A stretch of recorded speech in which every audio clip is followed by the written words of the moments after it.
Hola a todos, estamos revisando los estudios más importantes de este Congreso Americano de Cardiología de 2020 en la SECTE-IEVA y a continuación vamos a tratar el SEARCH-AF Trial. Este estudio se basa en una monitorización continua del ritmo para detectar fibrilación auricular en pacientes sometidos a cirugía cardíaca.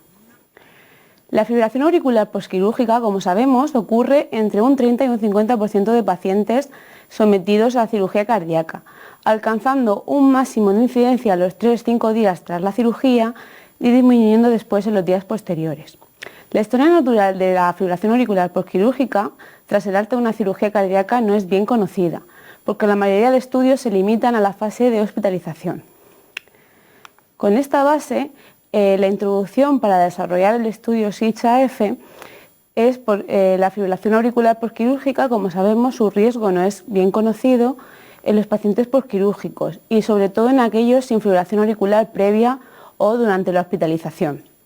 Las guías de práctica clínica tampoco nos dan matices sobre cuánto tiempo tenemos que monitorizar a estos pacientes tras el alta hospitalario. Y no existen estudios aleatorizados en los pacientes posquirúrgicos en los que detecten ni manejen la fibrilación auricular posquirúrgica. Como vemos en estos estudios previos, la fibrilación auricular posquirúrgica está asociada con un alto riesgo de eventos adversos tanto en el corto como a largo plazo. Y son pacientes de muy alto riesgo, como vemos, con un CHA+-VAS de más de 2 o igual a 2. Por tanto, una estrategia para mejorar nuestra capacidad de detectar esta fibrilación auricular durante la fase posquirúrgica podría identificar a pacientes de alto riesgo y así podrían beneficiarse de intervenciones terapéuticas, como por ejemplo la anticoagulación oral. El objetivo del SEARCH-AF fue evaluar si una monitorización mejorada del ritmo cardíaco con un dispositivo continuo adherido al cuerpo mejoraba la detección de fibrilación auricular o flúter auricular durante la fase posaguda de pacientes tras el alta hospitalaria. Eran pacientes de alto riesgo de ictus y que no tenían fibrilación auricular previa. La hipótesis de este grupo de trabajo fue que una estrategia mejorada de monitorización del ritmo detectará más casos de fibrilación auricular o flúter, en comparación con el seguimiento habitual a los 30 días del alta de una cirugía cardíaca, en pacientes, como hemos dicho, sin fibrilación auricular previa y con un alto riesgo de ictus. Conforme a los criterios de inclusión y exclusión, como vemos, los criterios de inclusión fueron pacientes sometidos a revascularización coronaria quirúrgica o a recambio valvular o ambas, en los que al alta tenían que estar en ritmo sinusal, en los que no se inició tratamiento anticoagulante al alta y no tenían indicación por tanto de ello, y son pacientes de alto riesgo tromboembólico, como vemos, con un CHA+-VAS igual o mayor de 4 o igual o mayor de 2, que cumplían uno de los siguientes requisitos: padecer EPOC, apnea del sueño, enfermedad renal crónica con un infiltrado de menor de 60, una dilatación moderada de la aurícula izquierda o un índice de masa muscular mayor de 30. Conforme a los brazos del estudio, vemos que había dos brazos. Uno de ellos es la corte intervención, que se basaba en un registro continuo del ritmo mediante un parche, que podía ser de estas dos marcas que muestro en la imagen,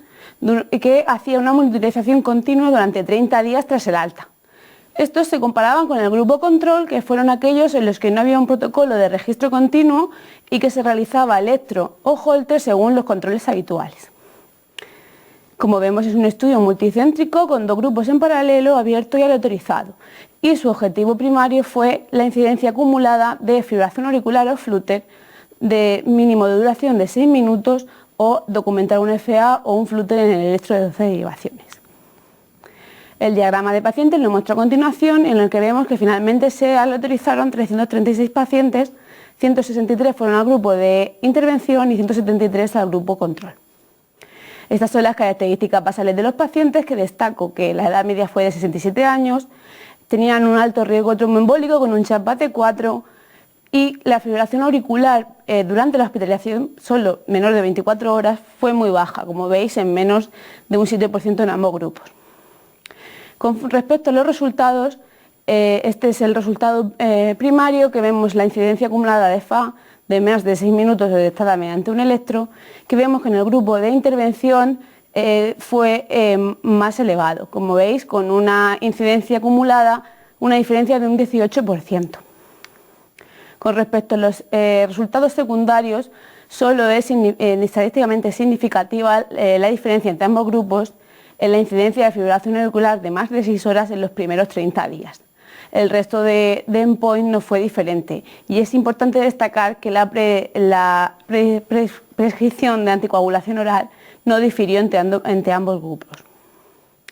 Si vemos los resultados estratificados por grupos, como vemos,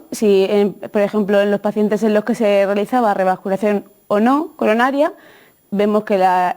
el porcentaje, la odds-ratio sigue siendo favorable para la estrategia de intervención, también por los grupos de edad y también por los grupos diferenciados por CHA+. Por tanto, las conclusiones de este estudio en pacientes sometidos a cirugía cardíaca, ya sea revascularización coronaria, valvular o ambas, con un elevado riesgo de ictus y sin historia previa de FA, una estrategia de monitorización continua del ritmo reveló una importante carga de FA persistente, no conocida y que potencialmente es tratable. La FA posquirúrgica en pacientes de cirugía cardíaca no se limita solo al periodo de hospitalización, como vemos, también puede ser en el periodo de la alta precoz, y estos datos deberían ayudar en la práctica clínica habitual para monitorizar a estos pacientes de alto riesgo y así poder iniciar tratamiento.